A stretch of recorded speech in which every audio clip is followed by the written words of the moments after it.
All right, we got a question on our Facebook page asking how to remove popcorn ceiling texture. It's a messy but relatively simple project if you know what you're doing. Let's go take a look. Now it's time for the Neighborhood Connection. All right, guys, we had a great question come in about, well, an acoustical ceiling or a popcorn ceiling and how to remove it. First thing is, we need to find out if it's asbestos. So if it's done before 2005, you want to test it. Let me show you how we do that. So what you're going to want to do is have an N95 mask or a respirator, put that on, and then we're going to take some water. We're going to spray an inconspicuous area so we can get a sample of this, because they need to test at the lab. So what we're going to do is come in and get that nice and wet. It's either going to come off in a big chunk or it's going to come off as pieces. Either way, they need to have it to test it. This is going to come off since it's pretty new. It's more of a slime, and that's okay. So we're going to take our first Ziploc bag, and then we're going to deposit all of that. Now the reason we're using water is we don't want to create dust. So we're going to zip this up really nice. Take our second clean bag and put that inside there. Just make sure you follow the testing procedures that the lab is giving you off their website before you go drop it off, and there's usually one in town for you to use. Then we're going to wait for that sample and see what we can do. Now when it comes back clean, let me show you what we're going to do, because this is going to be a beautiful project, but it's a messy one, so you got to be prepared for that. All right, so when you think about ceiling texture, especially popcorn, that's basically drywall mud and some little pieces in there to give that to cut down sound. It was a big thing in the 50s, 60s, and 70s, and later. So if no one has painted it, here is the easy answer. Water is your friend. So we know it's not asbestos now because we've had it tested. We're going to go through and take water and get the whole thing wet. What you're going to want to do is probably put tarps over the floor of the area, protect everything, because this is going to be like raining mud when it comes down. But you can use a pump garden sprayer. Don't get too much because we don't want to damage anything or the sheetrock above, but you just want to get it damp so we turn this back into a sheetrock mud type consistency. So we're going to come across the whole thing like this. Give that about 15 minutes. Now if it's been painted, you're probably going to have to sand it off or cover it up with another piece of sheetrock, because if somebody went through, the water's not going to get to it and it's going to be a lot harder job. So the next thing you're going to do is either get a putty knife or a sheetrock knife or whatever you have. They do make some scrapers out there that are bigger. I like to use a sheetrock knife for something big, but for today, we're going to use this.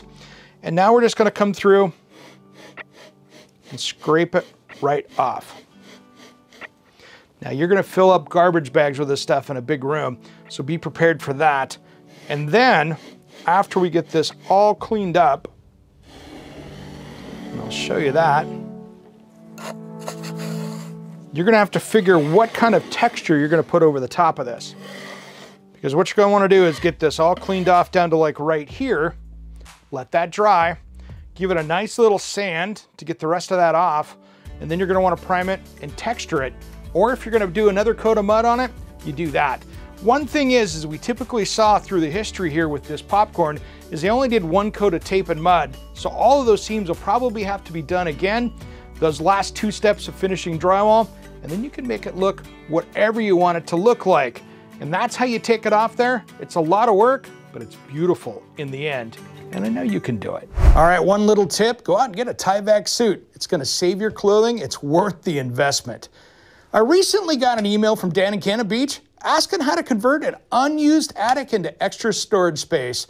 Thanks for reaching out, Dan. I hope this helps you. You know, thanks, Dan. That's a great question about storage upstairs. And you know something, in an attic space, this can be a little bit more of a complex issue depending on how the house is built. Now, looking at your space, I can tell that's an older place. It doesn't have trusses like many of the new houses do. And what's a truss? This is basically smaller lumber that has been attached together with these metal plates to be able to build that. Now that makes an efficient, quick build, and it's not stick framed like your place. But what this does is this actually gives us an efficient way to build, but it doesn't hold a lot of weight. Now you look like you had about 2x6s up there by trying to eyeball in the picture. This is a 2x4, and 2x6 is okay for holding up with those spans. It's gonna hold up drywall, it's gonna hold up all your insulation. It's not going to hold up more storage. So really my recommendation to you is to get a structural engineer to come out there, do some calculations, and figure out how much you have to build up there, to hold that. Because all it takes was a little bit of snow load and some insulation and drywall, that is going to be maxed out. And the last thing I want to do is see bows in your ceiling or in your roof structure above, because that could be a dangerous situation. So you got to be really careful of what you store in your attic space. You know, I'm all about cost-effective solutions and going up, and by the time you bring that structural engineer in, that could be big money. So let's talk about ways to save you money on this project. An outdoor storage shed could be a great way to do it. That way you can keep it out there without having to go up. And then if you've got a garage, there are a ton of great storage solutions that you can do out there. Have you seen the hanging systems? There's so many things that you can do with bins hanging from the ceiling to storage systems of things that go on the wall. You could put a lot of stuff in a small space if you do it right, and that could save you some serious money and be a little safer in the end.